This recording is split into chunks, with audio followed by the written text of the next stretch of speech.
I pulled my ass out of poverty, climbed the scales, worked my ass up, was awesome, went to do the right thing. They sent me to war, and then I returned to poverty as a result of my military service. I think you're born into poverty.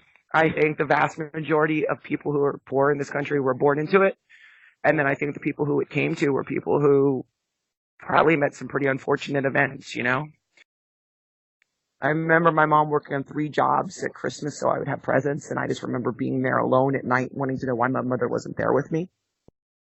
She found out I was gay. She cut me off, stopped paying my rent, got evicted, had to drop out of school. Oh my God, my military experience basically was amazing until I went to war, and then it kind of destroyed my life. They didn't take care of me at all. They let me out completely disabled. They let me out completely like mentally unclear of what the hell I was doing. Financially, I completely fell apart. I couldn't work. The enemy might have hurt me, but it's the Air Force that's going to kill me. I remember standing and looking at the U.S. Capitol and telling it I was going to come back and sit inside of it.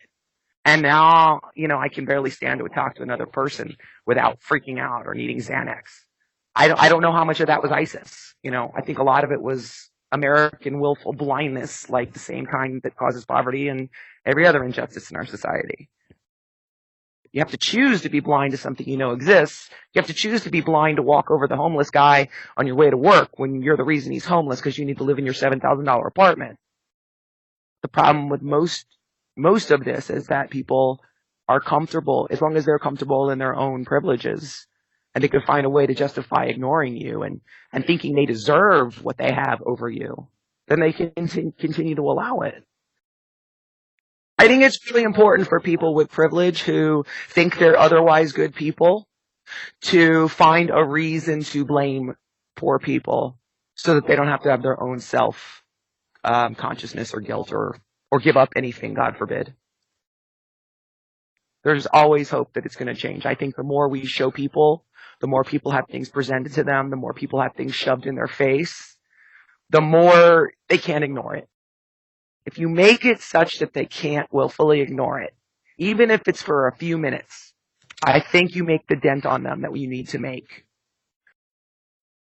I think the war that this administration has on people is, you know, being poor is just as bad as being gay or being black or being a woman or being opinionated, you know, or being educated. We're kind of all the same person facing the same oppression, just sort of a different flavor. And if we remember that and stay unified, we have power. If we allow the rhetoric to win and divide us, we don't. Especially with transgender people. I have definitely seen people just be destroyed because they just have nowhere to go. They just have nothing. They're just so incredibly cut off.